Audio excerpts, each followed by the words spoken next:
So this is the last class of Detail Fest, and obviously I want to thank everybody for coming. The guys that stuck around, it actually means a lot to me. So I put a lot of effort into the classes, and I know it's been a long weekend, and this is kind of the end. So thank you. We also have one of the guys from Rupes here, so he wants to learn about his system, so I'm honored to teach you. My name is Todd Helme, and I'm the Director of Development for Autogeek Car Care. And the name of the class is Understanding the Bigfoot Advantage. The Bigfoot is a system that includes the polishes, the machines, and the pads. And there's also some accessories. So we're actually going to go through the whole system. Who am I? This is my favorite subject, and I'm going to make it somewhat brief today. I like to talk about myself, so I'm never at a loss of words. My name is Todd Helme, so that's on my birth certificate. I was a professional detailer for 10 years. In that time, I focused mostly on high-end detailing. Towards the end of my career in detailing, I detailed 4 cars that won Best in Class at Pebble Beach, 9 Best in Class, 1 Best in Show on Amelia Island, a lot of different awards. Basically, I focused on high-end detailing. Back then, the type of detailing we did focused mostly on a rotary machine. In that time frame, orbital polishers were kind of thought to be second-rate. You couldn't achieve the results with an orbital polisher that you could with a rotary. So a rotary polisher has a lot more or less margin for error. It's a little bit more dangerous, but we all, that was the way it was. You learned how to use that tool, and that's how you got a good finish. In my peak, I had clients in 6 countries. I flew all over the world. 2 of the cars up there, and I know some of you guys were in the class, so I kind of told the story. But the green one on the left is the only original paint 427 Cobra left in the world, the certified only original paint. Cobra. It was the only car that I've ever been scared to polish my entire life. I've worked on really cool cars. Most Shelby Cobras sell for about $1 million. This one, the owner had turned down offers up to $3.5 million on it because of its originality. And there was nothing wrong with the paint other than some surface scratches. But for 2 years I refused to polish it because I kept thinking if I burned an edge or if I damaged the paint, that's hypothetically or potentially a $2.5 million loss in value. It was too much to stomach. And again, back then we used rotaries, and the paint on an old car is going to be a lot thinner the way they used to spray them, and they would spray them a lot wetter, and it would run. Anyways, I ended up making it through it. I think I only threw up 1 time, and to be honest, it was actually a very easy car to detail once I trusted myself, and I made it through it. And to make it a little bit of a sales pitch, if we had an effective orbital polishing system at the time, it would have actually saved me a lot of the nausea, because I would have had to be less focused on damaging the paint. And I'm the Director of Development for Autogeek Car Care. Autogeek is a subdivision of Palm Beach Motoring Group. Palm Beach Motoring Group owns this entire operation. And I also developed the Blackfire line of products. A little bit about Rupes. And that's the correct pronunciation. I've spent some time practicing it in a mirror and on audio playback. Rupes is, they've been manufacturing high quality tools. I'm going to basically read this to you because I don't know the history. But I believe it's from 1947 is when they started. They're based out of Milan, Italy, which is the fashion capital of the world. So that's why they have great looking shirts. And that's the most important thing. You know a tool manufacturer is good if they have good looking shirts. And they developed the Bigfoot as a complete system to kind of fill a gap in the detailing market. Our class objectives, we want to discuss generally what is a random orbital polisher, how is it different than other style polishers, and then we're going to build on that and talk why is the Bigfoot system different than other random orbital polishers. We want to understand why they work, and then also talk about the system. The system is just not the machines. The machines that get a lot of the play. Everybody talks, hey, you use this polisher. But the truth is if you use the system as it's designed, you can achieve phenomenal results, and it's really, really easy to do. And I say that as a detailer. Let me step back for 1 second. As a detailer, the first thing we do is we go against manufacturers' recommendations. They tell us to use this, we use that. We always think we can outsmart the engineers. So when I actually used the system and I thought, wow, I can't beat the system, that's when I kind of really got turned on to Rupes. Rupes. And then we want to do a demonstration. This is the CEO of Autogeek, Max's AMG. So he lent it to us to burn it and mess it up a little bit. I thought it would be only fair to do that, to show our appreciation for Detail Fest. So if we have time at the end of the show and any of you guys want to play with the machines, we'll plug them in. We're going to stick to the very fine compound and pads so we minimize any risk, but we'll be able to play with them on the car if you guys want to. It would be no problem. So a rotary, well, who here has used the Rupes polisher? Any? Some hands? How about a rotary polisher? How about any type of polisher? Okay. So this will be kind of a rudimentary, a rotary versus a DA, a dual action random orbital polisher. A rotary is a machine that spins in a single plane. It's kind of the old high-speed rotary, high-speed machines that were common for years. They have some advantages. They're extremely powerful. You can get a fast level of correction quickly. The problem with a rotary polisher, or problems, or concerns, is that you can burn through the edge of paint very quickly. If you're using it aggressively, you're thinning the clear coat at a really quick rate, so that leads to the potential of over-thinning the paint. Also, the way that single action works is it generates the heat, or transfers the heat, the friction of the polishing, directly to the paint, so it gets a lot warmer. And if you don't pay attention to the machine, or even, for example, the front of this car has a synthetic material underneath the paint. It's a rubber bumper. Rubber doesn't dissipate heat as quick. So if you're using a rotary at high speeds on a rubber bumper or something like a Corvette that's completely plastic, you run a high risk of overheating the paint. You're also more likely to create a visible scratch pattern. And it's important to note that when I say visible scratch pattern, anytime you polish paint with even the finest polish, you create scratches. It's just a matter of seeing them. People talk about a swirl-free finish, but if you look close enough with a powerful enough microscope, there are going to be scratches in the surface. Our goal is to leave such an extremely fine scratch pattern that the paint has maximum gloss. Does that make sense? If anybody has a question, by the way, just shout it out. There's no problem. Random orbital polisher. So the Bigfoot is a random orbital polisher, which some could argue should be called really a random rotational polisher. But the way it works is that there's an arm or a pivot, and instead of the machine spinning directly, it moves kind of like the whole Mr. Miyagi wax on, wax off. And the distance that it moves from the outside is known as the stroke. The advantages of a dual action polisher or an orbital polisher are they're much less likely to damage paint because the heat actually transfers back into the pad. And it's a function of that scrambler-like motion. They also are less likely to create a visible scratch pattern. You're less likely to see visible circle or swirl marks or hologram effect. And that's because our eyes simply can't perceive it. It's such a dispersed scratch pattern. I'm so sorry, I'm losing my voice. It's been a long weekend. So a rotary polisher, and I got these images courtesy of, I had the pleasure at the Mobile Tech Expo of working with Mark Ladinka, who's the engineer from Rupes, and who taught me a lot of what I'm hopefully teaching correctly today. Rotary polishers, when we talk about friction, it's really how fast is the pad moving across the paint. Rotaries produce a high level of movement, up to 7.8 meters a second on a 6.5 inch pad, or 470 millimeter pad. A gear-driven orbital. A gear-driven orbital is something like a flex. Flexes are extremely powerful, but the gear mechanism actually restricts how fast they can spin. They'll come apart. So you can achieve about 2.6 meters per second. And then a DA random orbital combines that oscillating action with the spinning motion, so you get a curlicue effect. And then at 4,200 OPM, oscillations per minute, you could potentially achieve 4.6 meters per second. So in terms of actual friction, the random orbital with a large stroke is going to fit in between both of them.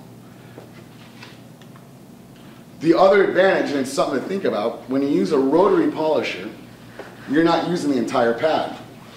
For example, if we were to take this pad on a rotary polisher and hold it completely flat without tilting it slightly, not lifting it but changing the pressure, it wouldn't move, it would resist movement, and B, you would actually feel the rotary fighting you. So it's a natural thing. When we use a rotary, we slightly tilt it.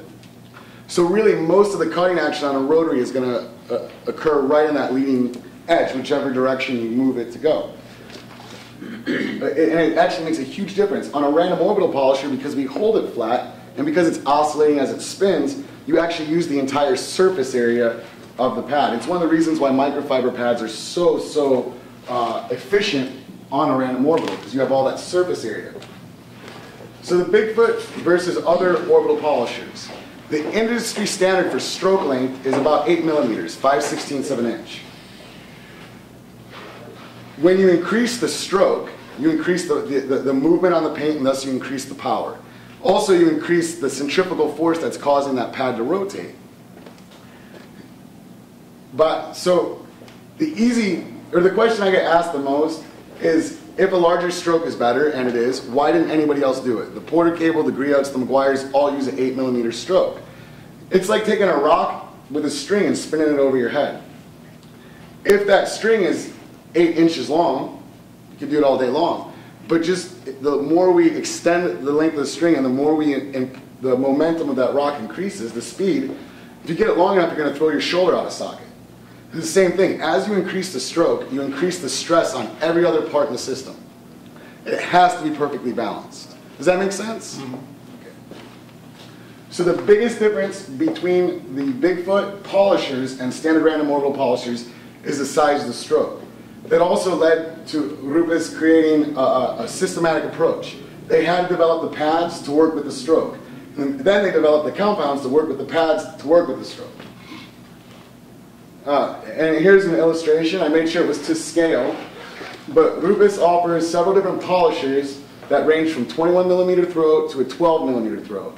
Whereas the standard is the 8 millimeter by the, getting caught up, is 8 millimeter stroke by the other polishers. So how does orbit size directly affect dual action polishing? The orbit is the repeating path around. We talked about that. That's the Mr. Miyagi. Same way the Earth rotates around or orbits around the sun orbits around the galaxy. The orbit size is the difference, the stroke length the circle makes. We talked about the advantages of a larger stroke. So the main point that Rupes learned, or as it was explained to me, is as they increase the stroke, the stress. For example, the Velcro attachment to this is much stronger than other systems. The glue they use to hold the Velcro to the pad has to be much stronger. That force is greater. So when you have a large stroke, you have to make sure that the pad is balanced correctly to the machine. With a lot of the smaller strokes, you get away with it because that balance is taken up in the foam. The Porter Cable, for example, was designed as a wood sanding tool. Sandpaper has a very specific weight, but if you put a big foam pad on it, that foam will cushion the vibration. But when you start moving things 21 millimeters, you start feeling that. So all the pads are perfectly weighted to the counterbalance of the machine. One of the big advantages, everybody's used a Porter Cable that has used a polisher? Yeah. Your hands go numb after between 5 minutes, and if you do it a lot, you know, if you get to the point where you're about to have carpal tunnel, right, you can usually get a whole day out of it, but then you go home and you can't feel anything. What's amazing about the Rupes is the control. You can use them one-handed, and they don't vibrate. Your hands never get tired.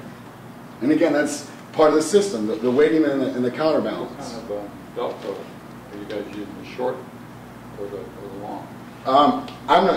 Does it use long or short Velcro? You know, I would say it uses perfectly engineered Velcro. Yeah.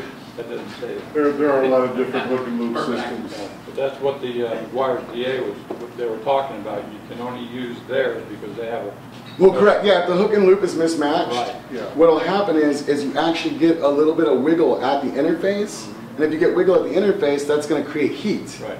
So you can only use your pad because it's matched to, just like the Meguiar's. There are plenty of guys out there that are using different brand pads with Rupes, and nobody's really having a problem. But we have heard stories of some delamination of the Velcro pulling off. But again, I think that's more because of the stress of the machine, right, versus, you know. So do you use the little centering tool or whatever when you put that on there? No. They're fairly easy to center if you use the right one for the right size. This is a 7-inch, okay, 180 millimeter, and it basically fits right to the machine. Okay. It's very easy. You can tell if you're off just, you know. Yeah, and a slight difference isn't going to make a difference because it's already an orbital action. So it's not a rotary, you're not going to throw it off balance. So talking about the different polishers, there is a range of Bigfoot polishers. This is a little chart that I designed. I thought it looked pretty good. I was proud of it, so I included it in the PowerPoint to give myself some props because somebody has to. Right. Is it in your catalog too? It's not in the catalog. But you know, give me your email. I'll send it. Check out autopiacarcare.com. So the 21 is kind of the big one. That's the one that made the biggest splash on the market. 21's a great tool. It does have a couple drawbacks. It's designed for a 7-inch pad, and the throw is so large that you're working a huge surface area. So if you're working a large flat panel, it's a great machine. You get through it quickly. But if you start working on a modern car, you might run into a little bit of issues. So the step down in orbit size is the 15. The Bigfoot 15 uses a smaller 15 millimeter orbit. It's also designed to use the 150 millimeter, the 6-inch pad, but they spin the motor a little bit faster, so you actually capture most of the performance. 9 times out of 10, when people want to buy a Rupes, they want the 21, and I feel personally that the 15 is a better all-around tool. Personally, that's just personal preference, because you can get it in more areas. And even if you need something with a 21 millimeter throw, so the pad's this big, and then we've got to extend that by 21 millimeters. So if you're trying to get into even a concave, the side of the pad can kind of bang up against it and you lose rotation. So for most general polishing, the 15 is the better option. The newest one is the LH12, or the LHR12, which is the Duetto. The Duetto is my personal favorite because I cut my teeth on a Porter cable, and it has a Porter cable-like chassis. The difference is it has a 50% larger stroke, and in our testing, it's about 75% quicker in terms of correction. So I love that machine. Now, there's some picture of me on the internet using 2 of them at once. I thought I was pretty fancy. The owner of the Ferrari I was using on was not quite as impressed. I don't get it. I figured, come on. And then another machine that I absolutely adore is the 75E, which is the Mini. And that's basically the Duetto chassis, but with a smaller pad. And anybody that's familiar with basic dual action concepts, the smaller the pad, the more focused the power, the more powerful the correction. So the Mini flat out rips. A lot of previous spot polishing machines, something you would use on a small A-pillar, they kind of lack power. They had a smaller stroke, you'd spend a long time. But that Mini will keep up with any of the machines. I mean, the thing is phenomenal. And if I own something like a motorcycle detail shop, there's no way I would ever consider not owning one of those tools. That small 3-inch? No, that's what I was looking for. Oh, I think it is amazing. And to be honest, I can safely say that there is no spot polishing tool on the market that even comes close to that performance. No, it's just, there is no comparison. So the 21, that's a great, powerful machine, probably does offer the highest potential for correction, but it also is going to be limited in the area, especially on modern cars. It also features something called anti-spin control, and it's something I want to briefly touch on because there's a lot of confusion. If you lift the Rupes up off the paint, the pad will actually slow down. That's part of the anti-spin control. So a lot of guys insert a washer between the backing plate, and that kind of disables the spin control, so you get a lot faster rotation. You do get a little bit more rotation on the paint as well, but it gives you the perception that this machine's doing a lot more. But as you apply the 21 to the paint or the 15, you'll actually watch the rotation speed up. It's a really cool feature that they had to put on, because if you lift it up, it's going to create so much pad rotation that it can literally tear the pad apart, or it's going to, at the very least, going to shoot compound everywhere. So I did want to mention the anti-spin control. I believe that's supposed to be the 15. The title's wrong on it. It's basic, same chassis as the 21, but it has a 15 millimeter throw. It's designed for 6-inch pads. Does it have the same anti-spin control? It does have the anti-spin control, correct. All of them got that? Correct, yeah, they all do except for the Mini. The LHR12E Duetto, that is really one of the new machines that was launched at SEMA this year. Has anybody used the Duetto in here? What'd you think? I love it. It's awesome. Have you used a Porter cable previously? Yeah, I had, yeah. Yeah, and it's basically a Porter cable on steroids. Yeah, it's an added difference. Yeah, basically Major League Baseball is going to ban it. It's that good. It really is that good. So the Duetto uses what I call the Porter cable chassis, or the standard random orbital chassis. It has a thumb switch and a speed dial at the tail. And the Mini, which that thing should be called the Maxi, I suppose, it uses a 4-inch pad, but it is incredibly powerful. Incredibly powerful. So part of the system, and as it was explained to me, is the polishes and really the pads. Because we want to keep the machine balanced at a large stroke, they had to develop the pads. And when they developed the pads, which have a open cell technology to keep it cool, they had to develop a gel-like polish that prevents the pads from, or the polish from soaking up into the pad.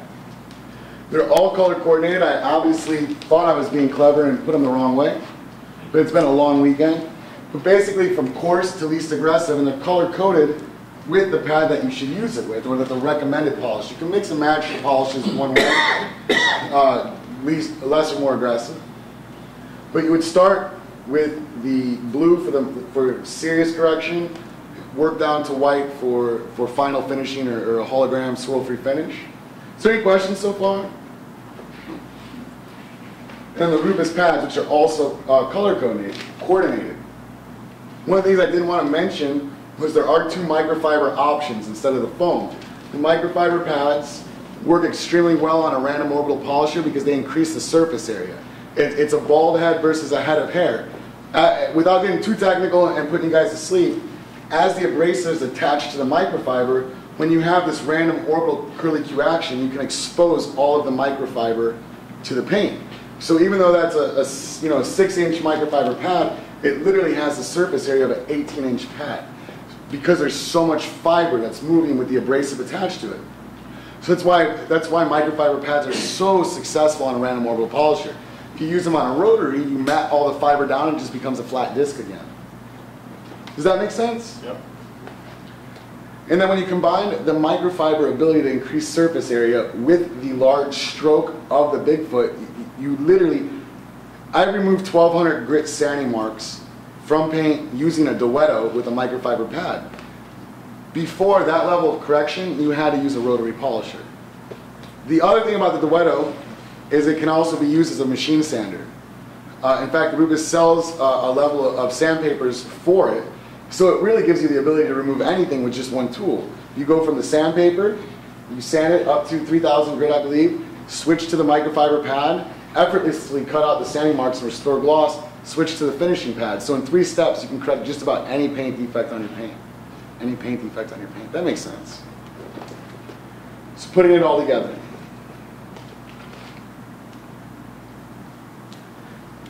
I want to go back. That's the chart I created. Again, I'd like to give credit to this chart. That's the chart from Rupes. So we can obviously see that I just want to brag about my chart making skills. I've invested a lot of time in Photoshop. So the benefits of the Rupes system. A, it's easy to use. If you want a professional detail shop, you could teach anybody to use it.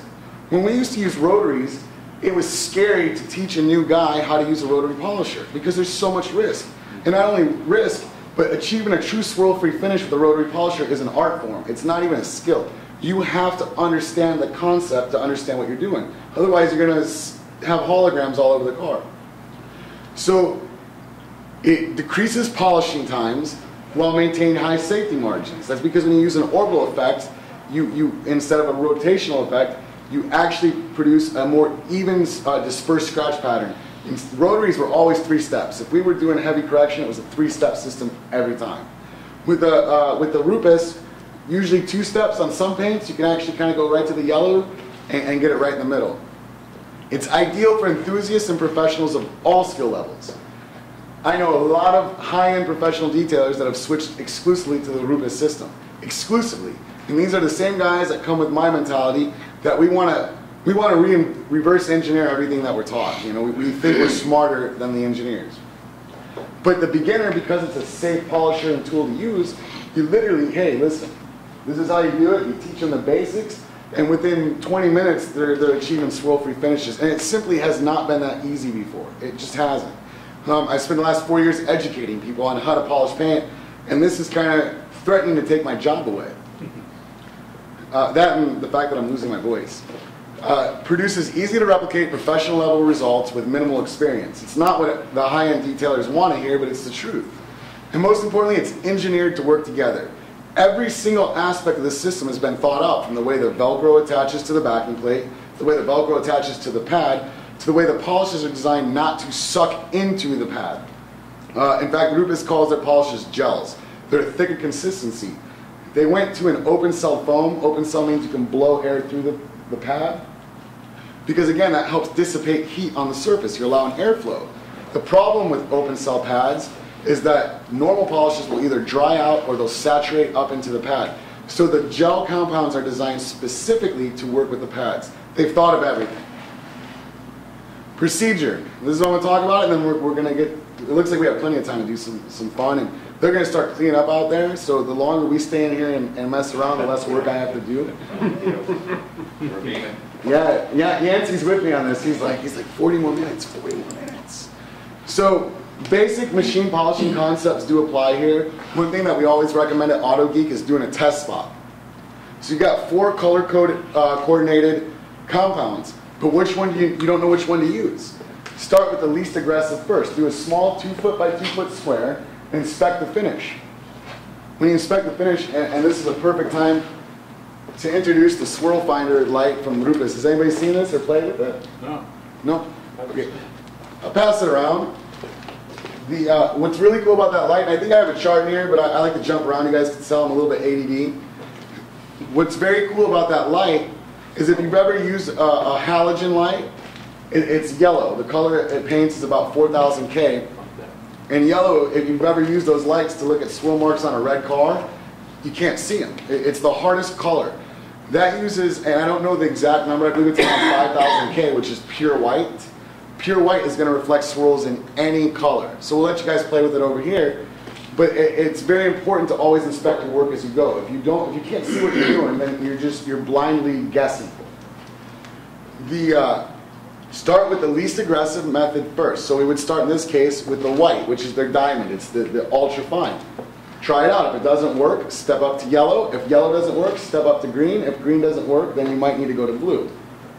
That makes sense, right? I mean, we all understand the concept, but it's the only way. You would be amazed at how many high-end detailers that I'm friends with that never do a test spot, and it blows my mind.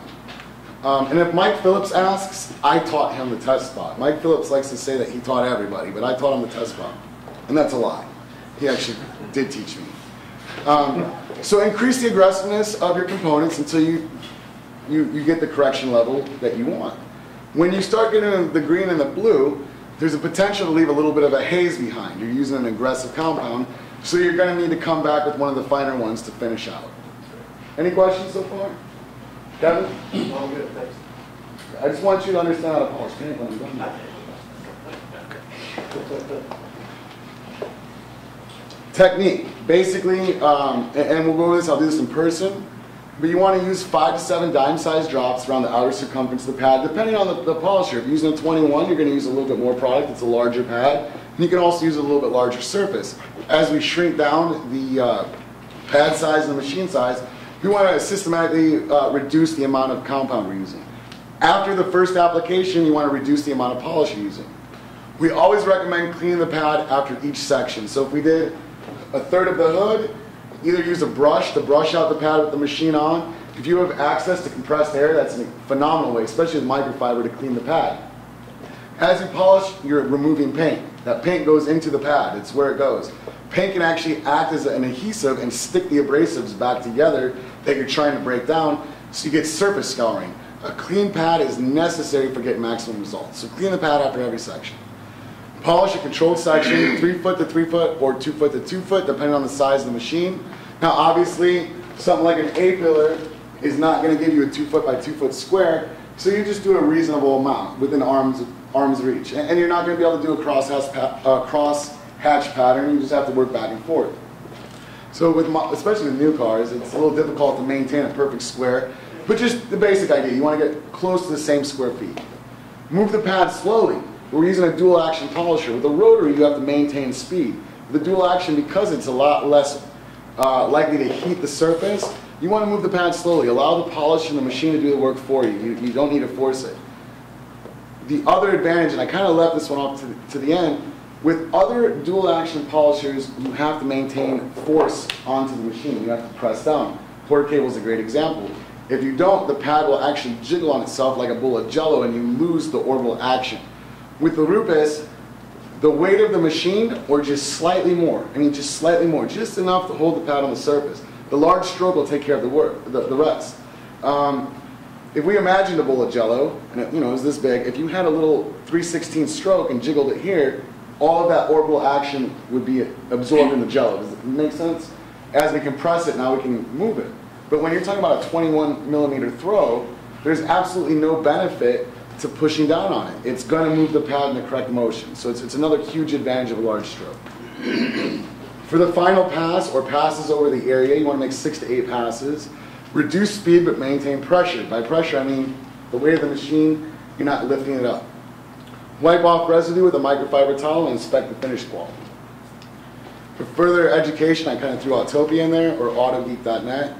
Does anybody have any questions? I know I covered a lot of material fast and I jumped around a little bit. Okay, does anybody want to try the machine? Oh. Could you use the, Mike showed us earlier on the pads? Anything Mike showed you is incorrect. Oh, yeah? No. You use a cotton terry cloth. To clean pads? Yeah. Sure. Besides the brush. Sure. And you can use the air too. I'm a big fan of air compressors. I like using a pad brush. Yeah. Well, if you don't have one. Yeah, a cotton, you can even use microfiber. One of the tricks I used to He use. said not to. Because it gets, the fibers get in the pad. Well, if you use a microfiber towel on a microfiber pad, yes. I've used microfiber to clean foam pads, no problem. The trick I used to do is always take the microfiber and I would take a roll of tape and kind of put it in there and then squeeze it around so it looked like a hockey puck. And that way you can just kind of hold it against the machine, against your leg, and clean the machine. So I've used plenty of microfiber. The problem with microfiber is it gets matted with the compound really quick and it loses its effectiveness. Terry cloth is better, but I can tell you from detailing, sometimes we would grab whatever was closest. Right. Just one real quick thing on using compressed air too. Okay, sure. My background is primarily in compressed air. You need to be careful with all the imperfections that visit themselves along that compressed air system. You can have all sorts of moisture. Yeah. Sure. You can have all kinds of things build up in a compressed air system. So if you're going to use compressed air, just take a paper towel, a white paper towel, or a white hanky or something first, and blow into that to make sure that you're not blowing a lot of contamination Or condensation. onto Sure. your pad. Because that happens a lot. And the last thing you want is some degree of pipe scale or something else visiting itself into the foam or into the microfiber. That would definitely create swirl marks. Oh yeah, that's from my thousands of years of visiting furniture plants. We recommend polishing paint with engineered abrasives, not scale, or rust. So, all right, well, it looks like we have plenty of time to use some machines.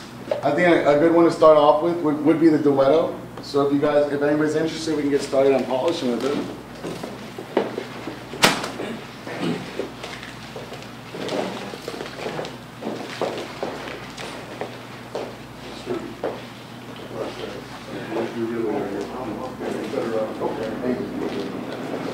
I know that they've been messing around on the car. I'm not sure how swirled out it is. This side is done. That's the side we're doing. So I all think we're doing a really good job. He just got to be doing this multi-step. Yeah, I think they wet sand. Did he wet sand it? Yeah. Yeah, you're talking about wet sand.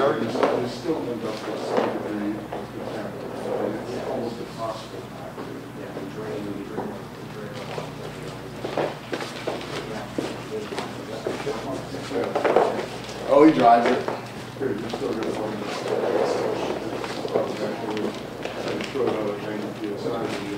The Duetto? Duetto, I think it's my favorite, and then we'll play with either the 15 or the 21. This is the 50. The Duetto's actually 12 millimeters. Oh, okay.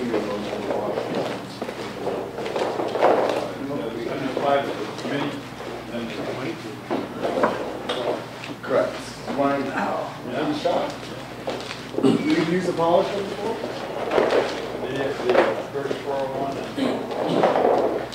Okay, so this is going to be very similar to the Porter Canoe.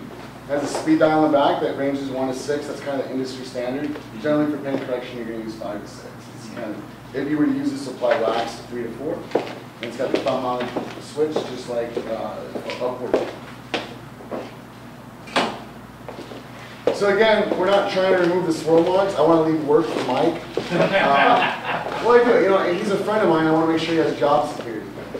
So it would be very rude of me to remove all the swirl marks, and then you might not have a job on Monday. So here you go. And throw it over your shoulder. We always recommend throwing the cord over the shoulder so it's not dragging on the paint. I'm going to run off and grab a microfiber in a second. So always start with it on the paint. The flex? Or? Yeah.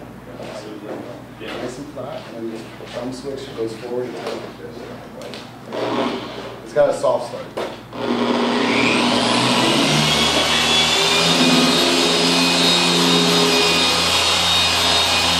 Once you start it out, one guy is nice and slow.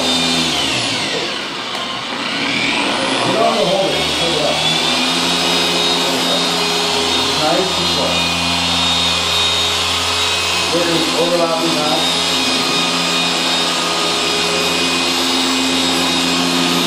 Very smooth compared to the pointer camera. By now, your hands would already fall asleep.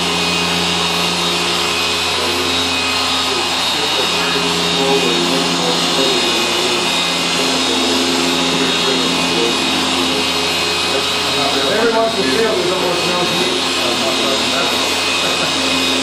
There's no heat.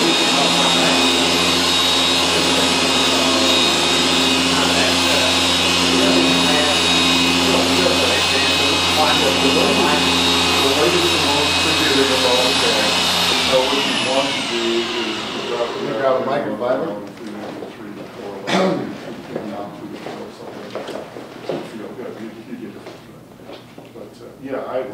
So Mercedes-Benz has very, very hard paint, and we're using the softest compound possible. And you can see that you actually remove quite a bit of the haze on the bottom using the final polish. There's obviously some deep scratches, but if you come up here, I don't know if you guys can see it, but if you walk from up here and look at the reflection of the light, or if we use the pen, the paint's actually very hazy. See all those fine swirl marks? And then down here we're still going to see scratches, but there's absolutely no fine swirl marks. And that is the finishing step. That is the last step. Can you see the difference? Now you said you've never used a polishing before, correct? So you're next. Don't worry, it's only a $130,000 car. That's a drop in the bucket. Okay, so basic polishing technique. What we want to do, and I'll walk you through it, is the first thing you want to do is throw the cord over your shoulder. That keeps the cord from banging against the paint. I always throw it over the opposite shoulder, which way the cord's coming from. If you do it this way, it's going to fall off. You want to make sure that you hold the machine flat on the paint. This is the thumb switch that turns it on. I'm just going to dial the speed back a little bit for you. You push this forward, that's going to turn it on. When you turn on your feel, it's got a soft start. You have wiggles that's going to ramp up the speed. Just a little bit of pressure, and the machine is very well balanced. And it's not going to steer on. It's on your hand, it's going to land over. And now it's going to get forward. And then you're just going to move it back and forth over the circuit. It really can be easier. But let me add a little bit of fresh polish to it. Yeah.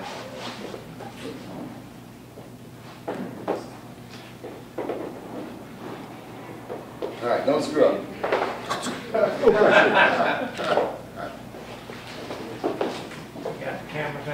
Oh, I'm ready. I've been waiting. You thought I was joking, didn't you? So hold it flat, and then you're just going to click the switch up. And just... And don't have the depth check. Relax. You're in plenty of control. If you notice the pad stops spinning, you have a little box on that. It should be tilted. Keep it flat.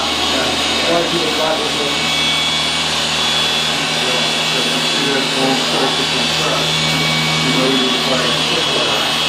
He's going to work an overlapping path. It's going to go up, overlap right up.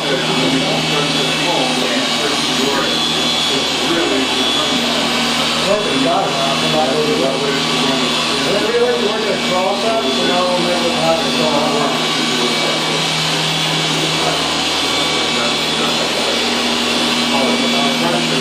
Pressure Yeah, not cheap. The last thing you want to do is apply any condition.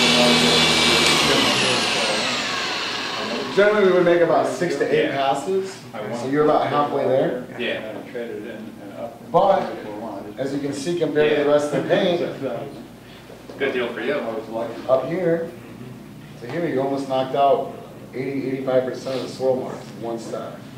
So you are now a professional Rupes machine polisher.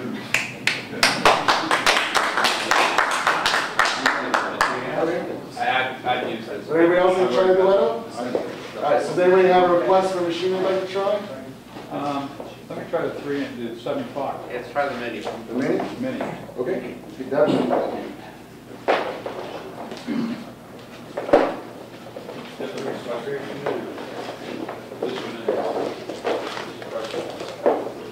Oh, I think they're pretty similar. Off the top of my head, I was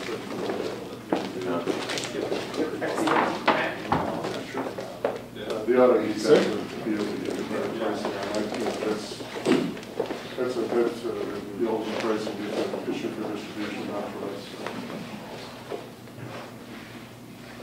It's a cool little pen. Yeah. Super It's cool. a lot more powerful than you think. Do a wrap up. Yeah, now? Yeah. We're going to wrap up the show, but we'll stay around and polish. It keeps Nancy and I on working.